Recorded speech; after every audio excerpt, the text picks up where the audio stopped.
O nosso convidado de hoje é Sérgio Honório. Sérgio, muito obrigado por aceitar o nosso convite e participar aqui do Entrevistados da Semana. Eu que agradeço o convite, né? Já vi que você teve gente boa aí sendo entrevistada, né? Então a gente fica feliz nessa oportunidade. Olha, para todos os convidados eu pergunto aonde nasceram. Alguns nasceram em Laranjal, outros não. E você, Sérgio, nasceu aqui mesmo?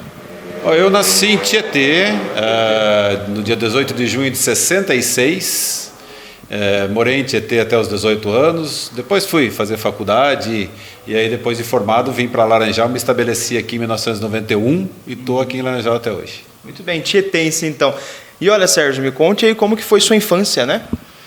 Olha, eu costumo escrever bastante nas redes sociais, no jornal sobre a minha infância, que a gente vê uma diferença da infância atual, né? A nossa infância sempre foi uma infância na rua, nos campos, né? Jogando bola em campinho de areia, correndo, aprendendo a nadar no Rio Tietê, né? Ali no campo do Regatas, onde tinha o pessoal nadava ali e as brincadeiras quando criança daquele tempo, né? Hoje a criançada não brinca mais, né? Hoje a criançada é mais videogame e tudo mais. Mas foi uma infância bastante gostosa, bastante legal. Infância raiz. Uma infância bem raiz, com unhas quebradas, dedões topados, né? Jogava futebol na rua, que era rua de paralelepípedo ainda. Então, tenho saudade dessa época. E seus estudos? Me conte como que foi lá no início. Bom, eu sempre fui um aluno mediano, né? Eu diria assim. No começo não, no começo foi um bom aluno no primário ainda, no começo do ginasial, né, daquela época. Depois do colegial eu acabei largando um pouco, mas eu queria fazer medicina, né, era meu sonho prestar a faculdade de medicina. Mas naquela época era diferente do que é hoje, nós tínhamos bem menos faculdades, não só de medicina, tínhamos bem menos faculdades de qualquer coisa. Né? Para você ter uma ideia, naquela época a grande São Paulo tinha 6 faculdades de odontologia, hoje tem mais de 20. Então as faculdades eram raras, era muito difícil de se entrar e eu prestei por 2 anos, fiz 2 anos de cursinho, não consegui entrar na medicina e em contrapartida prestava sempre alguma outra coisa e todas as coisas que eu prestei eu passei entre os 10 primeiros, mas a medicina não dava. Então, como eu tinha prestado odontologia, tinha passado em 6º lugar, eu falei, vou fazer odonto, que é uma área mais próxima da medicina. E acabei indo fazer odonto e já no primeiro ano me apaixonei pela odontologia e eu confesso que hoje não trocaria a minha profissão pela medicina. Estou completamente satisfeito dentro daquilo que eu faço. Que bom. E olha, depois você partiu aí no rumo das cirurgias, né? Eu tive...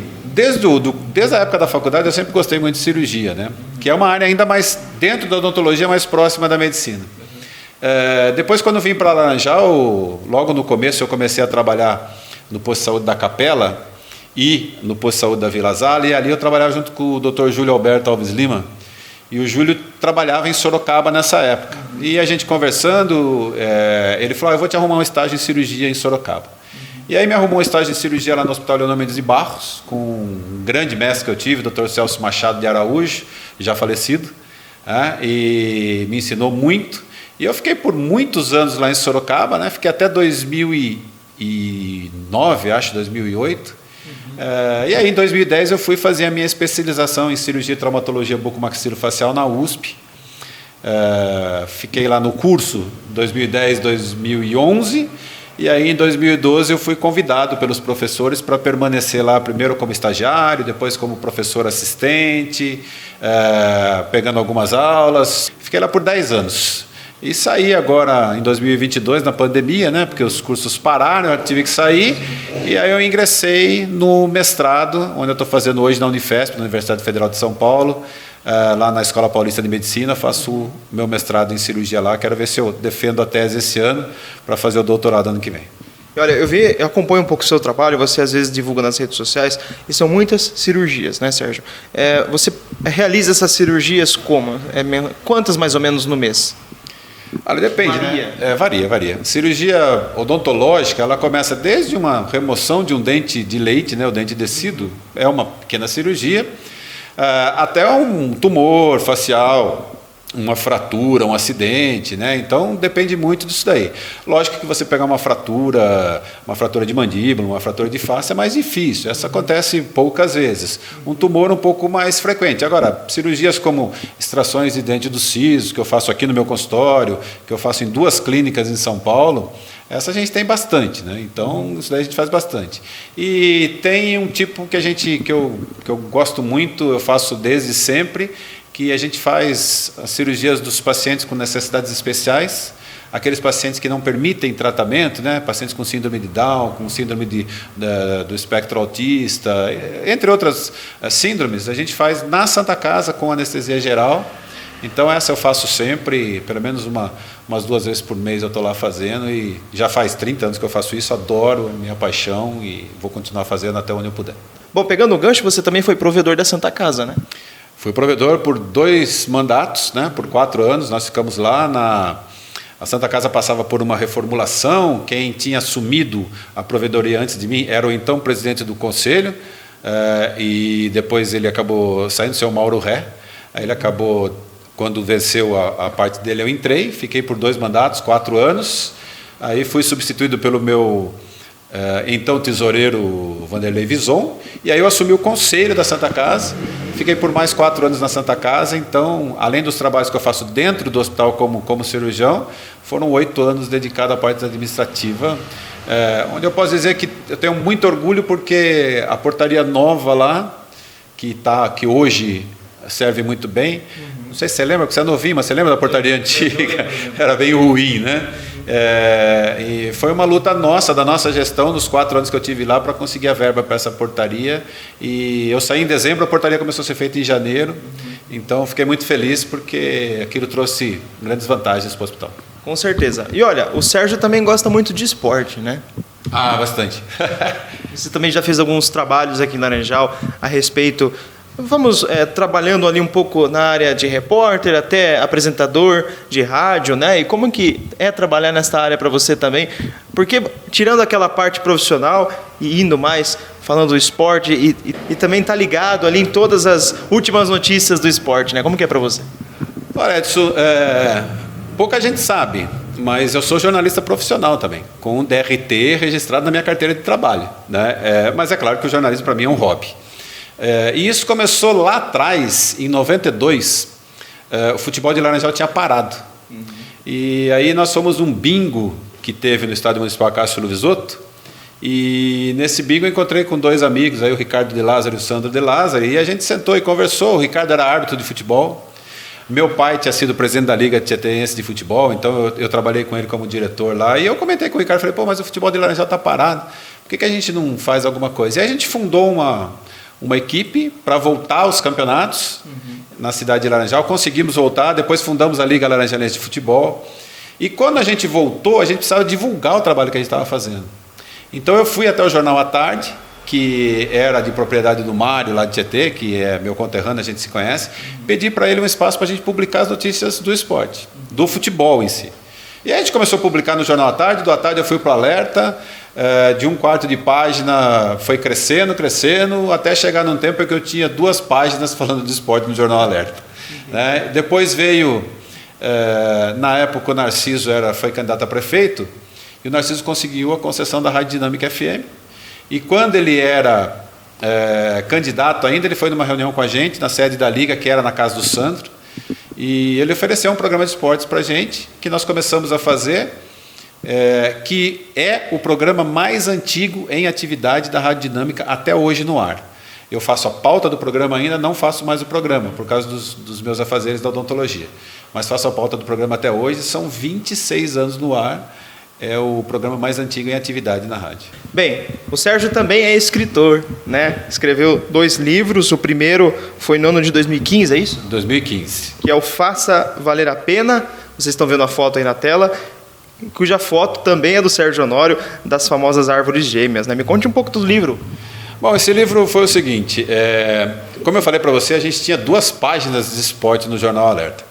Quando eu fui, em 2010, para a USP, meu tempo ficou um pouco escasso, porque eu ficava 2 dias em São Paulo, então era difícil para eu escrever o jornal, estando lá, fazendo curso, estágios, indo para os hospitais. Então eu pedi para o proprietário do Jornal Alerta, para o Edson, né, que é proprietário até hoje. Um detalhe também, já fui proprietário do Alerta. Tá? Tudo bem, Eu e a Marlene Gazonato fomos proprietários por acho que 2 ou 3 anos. Mas aí o Edson acabou ficando. E eu falei para o Edson que não dava mais para escrever a coluna de esportes. E ele falou, mas você vai perder o vínculo com o jornal, você está tanto tempo no jornal, por que você não escreve uma coluna, então um editorial, alguma coisa? E eu comecei a escrever. Primeiro eu escrevia uns textos que algumas pessoas me mandavam de PowerPoint, ainda por e-mail, aquela época ainda, né? A gente não tinha rede social tão ativa como hoje. Inclusive quem me mandava muito era o saudoso Miltinho Peroni, irmão do Narciso, me mandava muito. E eu escrevia aqueles textos de PowerPoint para pôr lá, para ter alguma coisa que era mais fácil. E um belo dia eu falei, eu acho que diz que para você ficar marcado nessa vida, você tem que plantar uma árvore, fazer um filho ou escrever um livro. As 2 primeiras partes eu não fiz, então eu resolvi escrever um livro. E vim numa editora, mas a editora falou que aqueles textos de PowerPoint, por mais que fosse de autoria desconhecida, eu não poderia colocar, porque senão alguém poderia reivindicar essa autoria e aí eu teria que arcar com direitos, né, autorais. Então eu comecei a escrever por mim, né, da minha própria cabeça, aquilo que eu via. E então esse livro eu comecei em 2013, no final de 2013 escrever por minha cabeça, e esse livro é um compilado das colunas que eu escrevi no ano de 2014 no Jornal Alerta. Então a gente tirou algumas fora, foram 53, não são 53 que estão no livro, a gente tirou algumas fora, colocamos as que eu achei mais interessantes. E até a gente fez o lançamento na Livraria Contexto, né? Agradecer a Silvana e o pessoal. E o livro é inteirinho meu, inclusive, como você falou, inclusive a foto da capa foi uma foto que eu estava indo um dia para São Paulo e vi essa imagem, parei o carro. Como eu levava a máquina para tirar foto dos pacientes, eu acabei tirando essa foto e fazendo a capa. Que legal. E olha, depois você escreveu mais um livro, né? Homenageando o seu pai, né? Isso. Esse livro chama Ed Honório, Histórias e Causos de uma Lenda do Futebol Tieteense.